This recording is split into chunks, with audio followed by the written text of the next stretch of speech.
Film की शुरुआत होती है और हमें एक बेहद डरावनी लोकेशन दिखाई जाती है जहां एक टीवी रखा होता है। उस टीवी पर एक होस्ट एक लड़की का इंटरव्यू लेती नजर आती है। होस्ट उस लड़की से उस सीरियल किलर के बारे में सवाल करती है जिसने उस पर हमला किया था, लेकिन वो किसी तरह जिंदा बच गई थी।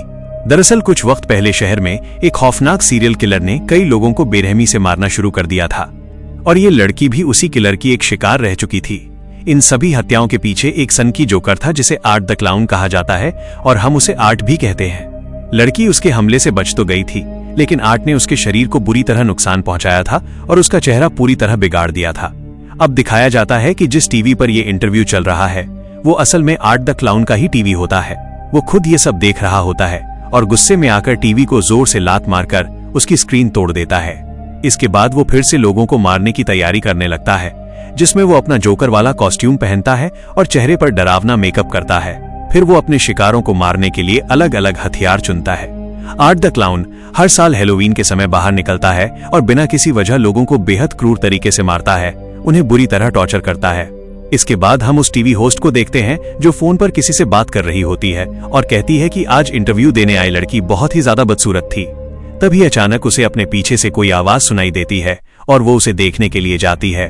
उसी समय वो लड़की जिस पर आर्ट ने हमला किया था वहां पहुंच जाती है और टीवी होस्ट की आंखों में अपनी उंगलियां डालकर उसकी दोनों आंखें फोड़ देती है। फिर उसका चेहरा भी बुरी तरह खराब कर देती है और आखिर में उसे मार डालती है। अब हम सड़क पर दो लड़कियों को देखते हैं जिनमें से एक का नाम तारा होता है। दोनों बहुत अच्छी दोस्त होती हैं और हैलोवीन पार्टी से अपने घर की ओर लौट रही होती हैं। इसका मतलब आज की रात हैलोवीन की रात है और आर्ट द क्लाउन भी इसी रात लोगों को अपना शिकार बनाता है। अगर आपको नहीं पता कि हैलोवीन क्या होता है तो बता दें कि ये एक फेस्टिवल है जिसमें लोग भूत प्रेत जैसे कॉस्ट्यूम पहनकर पार्टी करते हैं। जब दोनों अपनी कार के पास पहुंचती हैं तो देखती हैं कि उनकी कार का टायर पंक्चर हो चुका है। इसी दौरान आर्ट भी उन्हें देख लेता है। तारा अपनी बहन को कॉल करके उन्हें लेने आने को कहती है और तब तक के लिए वो अपनी दोस्त के साथ एक रेस्टोरेंट में जाकर इंतजार करने लगती है। लेकिन आर्ट भी उनका पीछा करते हुए वहां पहुंच जाता है और उनके सामने वाली टेबल पर बैठ जाता है और अजीब तरीके से तारा को घूरने लगता है। ये देखकर तारा को असहज महसूस होता है, लेकिन उसकी दोस्त को आर्ट का कॉस्ट्यूम पसंद आता है और वो उसके साथ फोटो लेने लगती है। फिर भी आर्ट लगातार तारा को ही देखता रहता है। इसके बाद आर्ट उठकर वेंडिंग मशीन के पास जाता है, वहां से एक रिंग निकालता है और तारा को पहनाने की कोशिश करता है। तारा को इस पर गुस्सा आता है, लेकिन उसकी दोस्त को ये सब मजाक जैसा लगता है। इसके बाद आर्ट वॉशरूम की तरफ चला जाता है और अंदर जाकर बहुत गंदगी फैलाता है। इस बात पर रेस्टोरेंट का मालिक उसे धक्का देकर बाहर निकाल देता है। इसके बाद दोनों लड़कियां भी रेस्टोरेंट से बाहर आकर अपनी कार में बैठ जाती हैं और तारा की बहन विक्टोरिया का इंतजार करने लगती हैं। तारा अपनी दोस्त से कहती है कि वो आदमी उसे ठीक नहीं लगा और हो सकता है उसी ने उनकी कार का टायर पंक्चर किया हो, क्योंकि उसने उनकी गाड़ी देखी थी। उधर रेस्टोरेंट का मालिक वॉशरूम साफ कर रहा होता है और अपने साथी को आवाज लगाता है, लेकिन कोई जवाब नहीं मिलता। तो वो बाहर जाकर देखता है और पाता है कि आर्ट ने उसके साथी को बेरहमी से मार दिया है और उसके चेहरे पर मोमबत्तियां जला दी हैं। ये देखकर वो घबरा जाता है और पुलिस को कॉल करने के लिए भागता है, लेकिन आर्ट उसका हाथ काट देता है और उसे भी दर्दनाक तरीके से मार देता है। इधर कार में बैठी तारा को वॉशरूम जाने की जरूरत महसूस होती है, लेकिन आसपास कोई पब्लिक वॉशरूम नहीं होता। तभी उसे एक वर्कर दिखाई देता है जिससे वो बिल्डिंग के वॉशरूम का इस्तेमाल करने की अनुमति मांगती है। पहले तो वह मना कर देता है, लेकिन तारा के समझाने पर मान जाता है और उसे अंदर जाने देता है। वो उसे वॉशरूम का रास्ता बताकर चला जाता है। उधर कार में बैठी तारा की दोस्त रेडियो पर न्यूज सुनती है कि एक सीरियल किलर ने रेस्टोरेंट के मालिक और उसके कर्मचारी को मार दिया है और वो किलर जोकर के कॉस्ट्यूम में है। कुछ देर बाद तारा वापस आकर कार में बैठ जाती है और उसकी दोस्त उसे इस खबर के बारे में बताती है, लेकिन तारा कोई जवाब नहीं देती। तो उसकी दोस्त देखती है कि कार के अंदर तारा नहीं बल्कि वही आर्ट द क्लाउन बैठा हुआ है। उधर वॉशरूम से बाहर निकलकर तारा अपनी कार की तरफ बढ़ती है, लेकिन बिल्डिंग से बाहर आते समय उसे एक छोटे बच्चे के रोने की आवाज सुनाई देती है। जब वो उस आवाज की तरफ जाती है तभी अचानक एक पागल सी औरत उसके पीछे आ जाती है। उसे देखकर तारा डर जाती है। उस औरत के हाथ में एक गुड़िया होती है और वो उसे अपना बच्चा कह रही होती है। तारा उसकी बातों को अनदेखा करके वहां से निकलने लगती है। तभी गेट के पास उसे आर्ट दिखाई देता है जिसके हाथ खून से सने होते हैं। वो बिल्कुल शांत खड़ा रहता है और तारा को देखकर मुस्कुरा रहा होता है, लेकिन अगले ही पल वो तारा को डराने की कोशिश करता है। तारा वहां से भागती है और छिप जाती है। आर्ट भी उसके पीछे पीछे उसे ढूंढने के लिए आता है। काफी देर तक खोजने के बाद जब उसे तारा नहीं मिलती तो वो वहां से जाने का दिखावा करता है। तारा को लगता है कि अब वो चला गया है और सब ठीक है, इसलिए वो बाहर निकलने लगती है, लेकिन आर्ट वहीं छुपा होता है और अचानक पीछे से आकर चाकू से उसके पैर पर कई बार वार करता है, फिर उसका गला दबाकर उसे मारने की कोशिश करता है। तभी तारा के हाथ वही चाकू लग जाता है और वह उसे आर्ट की पीठ में घोंप देती है और वहां से भाग निकलती है, लेकिन गेट बंद होता है जिसे वो खोल नहीं पाती, इसलिए वो अंदर ही कहीं छिप जाती है और आर्ट अब भी उसे ढूंढ रहा होता है। तारा उसका ध्यान भटकाने के लिए कुछ चीज फेंकती है, जिससे आर्ट उस दिशा में चला जाता है। मौके का फायदा उठाकर तारा फिर से बाहर निकलने की कोशिश करती है, लेकिन देखती है कि आर्ट ने मेन गेट भी लॉक कर दिया है। मजबूरी में वो सीढ़ियों के जरिए दूसरी मंजिल पर चली जाती है, जहां उसे वही वर्कर दिखाई देता है जो अपना काम कर रहा होता है। तारा उसे जोर जोर से आवाज लगाती है, लेकिन उस वर्कर को कुछ भी सुनाई नहीं देता, क्योंकि उसने अपने कानों में ईयरफोन लगाए होते हैं और वो गाने सुनने में पूरी तरह खोया हुआ होता है। तभी तारा की आवाज सुनकर आर्ट ऊपर आ जाता है और उसे पकड़कर उसके गले में बेहोश करने वाला इंजेक्शन लगा देता है। जब तारा को होश आता है तो वो खुद को एक कुर्सी से बंधा हुआ पाती है और उसके मुंह पर भी टेप लगा होता है। आर्ट भी वहीं पास बैठा होता है और अलग अलग हथियार चुन रहा होता है। वो अपने हथियारों से तारा को डराने लगता है। फिर वो एक आरी उठाता है और सामने लगे पर्दे को गिरा देता है, जहां तारा की दोस्त को उल्टा लटकाया हुआ होता है। दरअसल जब आर्ट कार में बैठा था तभी उसने तारा की दोस्त को पकड़ लिया था। इसके बाद वो उसी आरी से तारा की दोस्त को जिंदा ही 2 हिस्सों में काट देता है, वो भी तारा के सामने। ये देखकर तारा बहुत डर जाती है, लेकिन किसी तरह खुद को छुड़ाने में कामयाब हो जाती है। वो आर्ट के ही हथियार से उस पर हमला करती है, उसे चाकू मारती है और वहां से भागने लगती है, लेकिन आर्ट फिर से उठकर उसका पीछा करने लगता है। इस बार तारा भागती नहीं बल्कि छुपकर आर्ट पर फिर से हमला कर देती है। वो उसे काफी देर तक मारती रहती है, लेकिन जब आर्ट को लगता है कि तारा उस पर भारी पड़ रही है तो वो बंदूक निकालकर उसके पैर में गोली मार देता है, जिससे तारा जमीन पर गिर जाती है और बुरी तरह घायल हो जाती है। जब आर्ट दूसरी गोली चलाने वाला होता है तो उसे पता चलता है कि बंदूक में गोलियां खत्म हो चुकी हैं, इसलिए वो और गोलियां लेने अंदर चला जाता है। तभी उसे तारा के फोन पर विक्टोरिया का कॉल आता दिखता है। विक्टोरिया मैसेज करती है कि वो बिल्डिंग के बाहर खड़ी है, तो आर्ट तारा के फोन से उसे जवाब देता है कि वो पीछे वाले गेट से अंदर आ जाए। इसके बाद आर्ट तारा के फोन से उसकी दोस्त की लाश के साथ फोटो खींचता है, जिसकी हालत बहुत ही खराब होती है।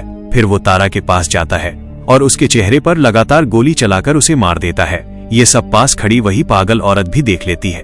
आर्ट उसे देखकर मुस्कुराता है और हेलो कहता है। यह देखकर वो औरत उस वर्कर के पास जाती है और उसे सब बताती है, लेकिन वो उसकी बातों पर विश्वास नहीं करता और उसे नजरअंदाज कर देता है। फिर वो नीचे जाकर किसी को फोन करने की कोशिश करता है, लेकिन तभी आर्ट पीछे से आकर उसके सिर पर हथौड़े से वार करता है और वो जमीन पर गिर जाता है। इसके बाद हम उसी पागल औरत को देखते हैं जो अपनी गुड़िया यानी अपने बच्चे को ढूंढ रही होती है, जो अब वहां नहीं होती। काफी खोजने के बाद उसे वो गुड़िया आर्ट के हाथ में दिखाई देती है। वो आर्ट के पास जाकर उससे कहती है कि उसके अंदर बिल्कुल भी इंसानियत नहीं है और शायद उसे कभी किसी का प्यार नहीं मिला, इसलिए उसे किसी पर दया नहीं आती। इतना कहकर वो उसे गले लगा लेती है और आर्ट भी एक छोटे बच्चे की तरह व्यवहार करने लगता है, जैसे वो सच में कोई मासूम बच्चा हो। इसी बीच विक्टोरिया भी बिल्डिंग के पीछे वाले गेट से अंदर आ चुकी होती है। विक्टोरिया लगातार तारा को कॉल कर रही होती है। तभी उसे कमरे के अंदर से फोन की रिंग सुनाई देती है और वो अंदर चली जाती है। अंदर का नजारा देखकर उसके होश उड़ जाते हैं। वो तारा की सहेली की कटी हुई लाश देखती है। विक्टोरिया वहां से तुरंत भागती है। तभी उसे किसी लड़की के चीखने की आवाज सुनाई देती है। वो समझती है कि ये उसकी बहन तारा है। वो आवाज का पीछा करते हुए नीचे जाती है, जहां उसे एक लड़की मदद मांगती हुई दिखती है। विक्टोरिया उसे ही तारा समझ बैठती है। तभी उसकी नजर पास ही पड़ी उस पागल औरत पर पड़ती है, जिसके सीने और सिर की खाल को आर्ट ने शरीर से अलग कर दिया था और वो मरने की हालत में थी। अब विक्टोरिया को समझ आता है कि अगर वो औरत यहाँ है और तारा को आर्ट पहले ही मार चुका है, तो उसके सामने खड़ी ये लड़की कौन है। दरअसल वो और कोई नहीं बल्कि खुद आर्ट द क्लाउन था, जिसने विक्टोरिया को फंसाने के लिए ये खौफनाक नाटक किया था। आर्ट तुरंत विक्टोरिया पर हमला कर देता है, लेकिन वो किसी तरह खुद को छुड़ाकर ऊपर भागती है और एक अलमारी में छिप जाती है। आर्ट भी उसके पीछे ऊपर आ जाता है और उसे पता चल जाता है कि विक्टोरिया अलमारी के अंदर ही है। वो उसे डराने के लिए जोर जोर से हंसने लगता है। विक्टोरिया अलमारी की दरारों से ये सब देख रही होती है। जैसे ही आर्ट उसकी तरफ बढ़ने लगता है, तभी बाहर से कार के हॉर्न की आवाज सुनाई देती है। आर्ट बाहर देखने के लिए जाता है। बाहर उस वर्कर का दोस्त आया होता है, जो काफी देर से अपने दोस्त को आवाज दे रहा था। जब कोई गेट नहीं खोलता तो वो पायदान कारपेट के नीचे से चाबी उठाता है और दरवाजा खोलकर अंदर दाखिल हो जाता है। अंदर आते ही उसे जमीन पर खून से सने पैरों के निशान दिखते हैं। वो उन निशानों के पीछे पीछे चलने लगता है, मगर तभी आर्ट अचानक उसके सिर में छुरा घोंप देता है और उसे मार देता है। उधर विक्टोरिया बाहर निकलने का रास्ता ढूंढ रही होती है। तभी उसे रास्ते में 8 बच्चों वाली छोटी साइकिल चलाता हुआ दिखता है। अगले ही पल आर्ट गायब हो जाता है और वहां सिर्फ उसकी साइकिल रह जाती है। विक्टोरिया बचते बचाते वहां से निकलने की कोशिश करती है, मगर आर्ट पीछे से आकर उसके मुंह पर पॉलिथीन लपेट देता है और उसका दम घोंटकर मारने की कोशिश करता है। किसी तरह विक्टोरिया बच जाती है और जमीन पर पड़ी एक लोहे की कील उठाकर आर्ट के पैर में घुसा देती है और वहां से भाग जाती है। भागते भागते वो उसी कमरे में पहुंचती है जहां तारा होती है। तारा की इतनी बुरी हालत देखकर वो फूट फूट कर रोने लगती है। वो अपनी बहन के पास बैठी ही होती है कि तभी आर्ट वहां आ जाता है और कीलों से भरे एक चाबुक से उस पर कई वार करता है, जिससे विक्टोरिया का काफी खून बहने लगता है। तभी पीछे से वो वर्कर आकर आर्ट को मारकर बेहोश कर देता है। वो वर्कर अभी भी जिंदा था। वो विक्टोरिया को उठाकर एक सेफ कमरे में ले जाता है और पुलिस को कॉल करता है। विक्टोरिया की हालत बिगड़ते देख वो उसे लेकर अस्पताल जाने लगता है, मगर आर्ट फिर उठ जाता है और वर्कर पर सिलेंडर से हमला करके उसे नीचे गिरा देता है। इसके बाद वो अपने पैरों से कुचल कुचल कर वर्कर का चेहरा बिगाड़ देता है। विक्टोरिया को कुछ समझ नहीं आता कि वो खुद को कैसे बचाए।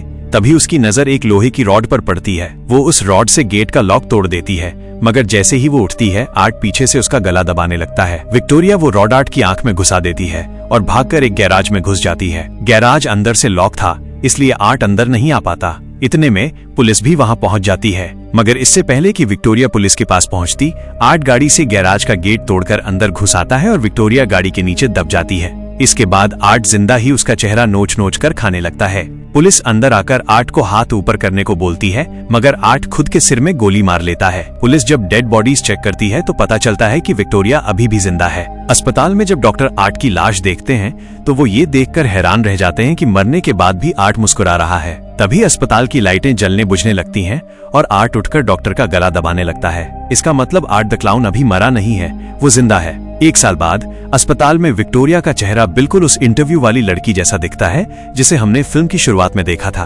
और यहीं पर टेरिफायर पार्ट 1 खत्म हो जाती है। अगर एक्सप्लेनेशन पसंद आया हो तो एक लाइक जरूर देना और चैनल को सब्सक्राइब कर लेना। अगली वीडियो में फिर मिलते हैं एक और इंटरेस्टिंग मूवी के साथ।